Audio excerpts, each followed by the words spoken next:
Still in local news, the electricity tariff hike is by far the most hotly debated topic in the country at present.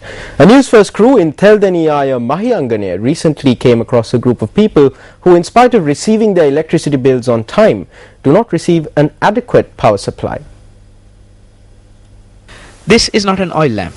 These are the electricity bulbs that light up a house in the Theldaniya village in Mahiyangane. The reason behind this is the inadequate supply of power to the area. The fridge has been burnt out, the fans have burnt out, even these TVs have burnt out. We change about 15 light bulbs every month.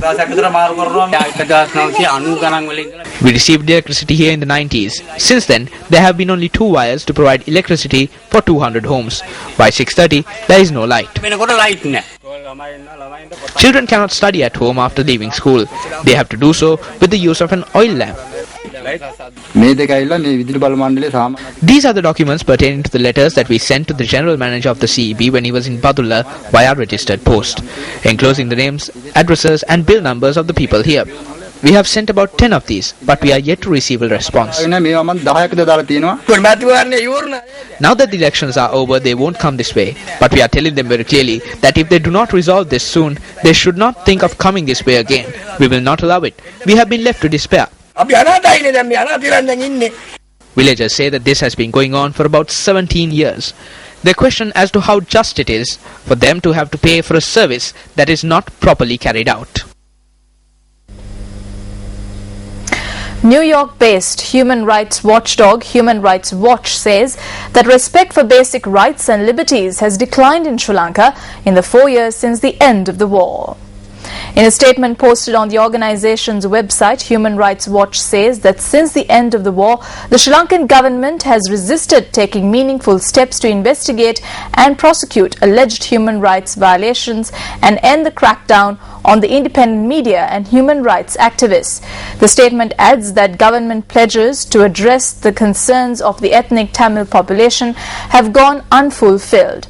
HRW's Asia Director Brad Adams says in the statement that 4 years after the end of the war, many Sri Lankans await justice for the victims of abuses, news of the disappeared, and respect for their basic rights.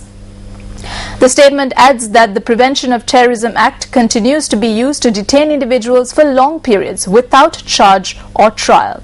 Adams adds, quote, the government seems to be hoping that broad-based repression will dampen the exercise of fundamental freedoms, unquote.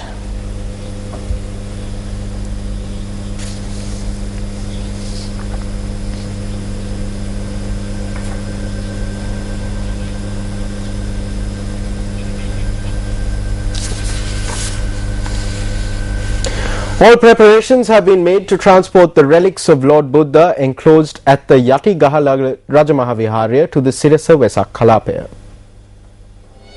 An all-night Pirit chanting ceremony was held at the Yatigala Rajamahaviharya in Kandy yesterday. The objective of the ceremony was to offer Pirit water and Pirit thread to the public who will gather by the roadside as the relics of Lord Buddha are taken from Kandy to Colombo. The special parade, which will commence from the Viharya tomorrow, will reach the Sirasa Vesak Kalapaya on the 24th of this month.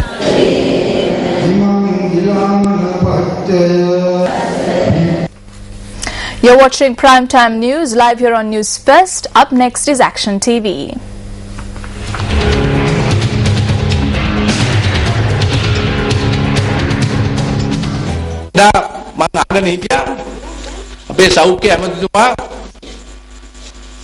I heard our Health Minister Maithripala Sirisena saying that 4 times our country's population gets medication from hospitals.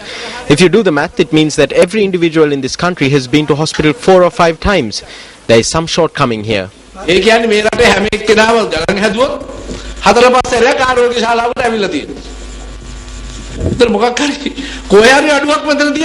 This statement made yesterday by Senior Minister Dr. Sarath Amanugama at an event held at the Sangarajapura Rural Hospital in Hatharaliyadda is one that is closely bound with the free health service. The precursors to the event in which the Senior Minister participated yesterday show that the actions of officials responsible for maintaining the free health service are also partly to blame for the shortcoming the Minister is referring to.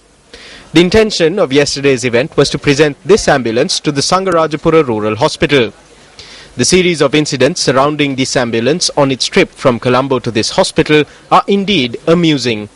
On the 6th of April, 7 ambulances, including this one, were presented to the Central Province Minister of Health at an event held amid much pomp and ceremony under the auspices of the Minister of Health.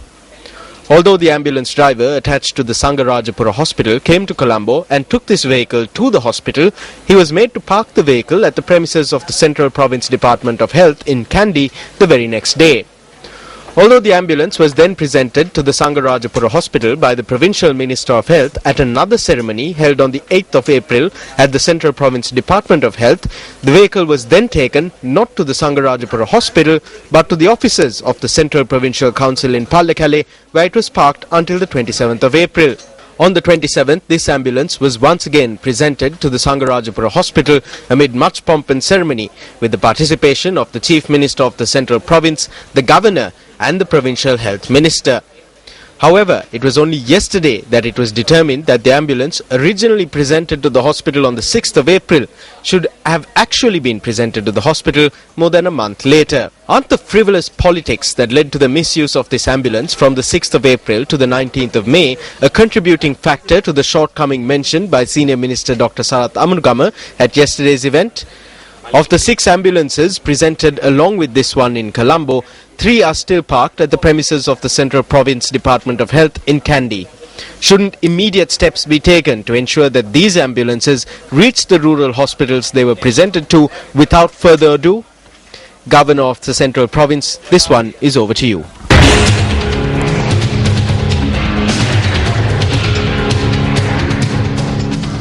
Still in local news, a father and son died after jumping into a well in Yodakandia, Tissamaharama today. The police said that the two committed suicide over a family dispute this afternoon. The deceased were identified as a 55-year-old and a 5-year-old child. Last Friday, a mother jumped into a well along with her 3 children in Vaunia. The 3 children, aged 4.5, 2.5 and 1.5, died while the mother survived.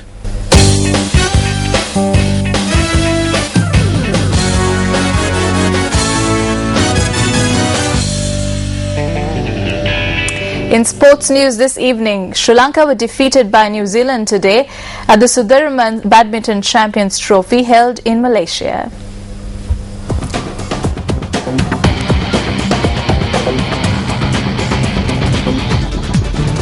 New Zealand badminton claimed a 3-2 win against Sri Lanka. Sri Lanka was able to win the men's and women's single events, while New Zealand won all 3 mixed events. The Sri Lankan badminton team captain Niluka Karnaratha won his game with 2-0 when Lekha Shehani of Sri Lanka beat New Zealand's opponent by 2-1. Meanwhile, India lost against Indonesia by 4-1. India only managed to win the men's single, while Indonesia won all 4 formats of the game. Everyone coming out on top. It was really top-notch.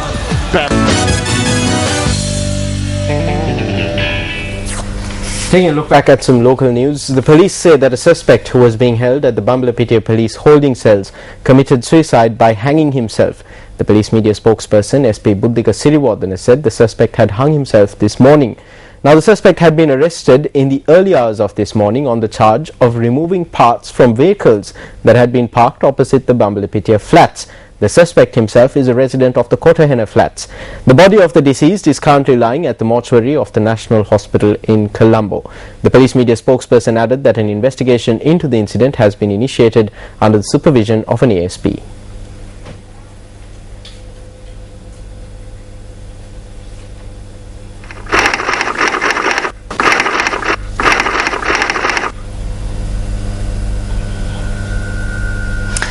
Well, that brings us to the end of this edition of Prime Time News. But before we go, just a question, Nadeem. What do you do if you are extremely rich and you have cars in your garage worth millions of dollars?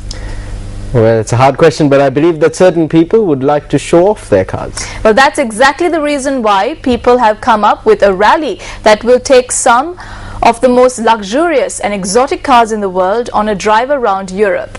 We leave you tonight with footage from the Gumball 3000 rally, which commenced in Copenhagen, Denmark.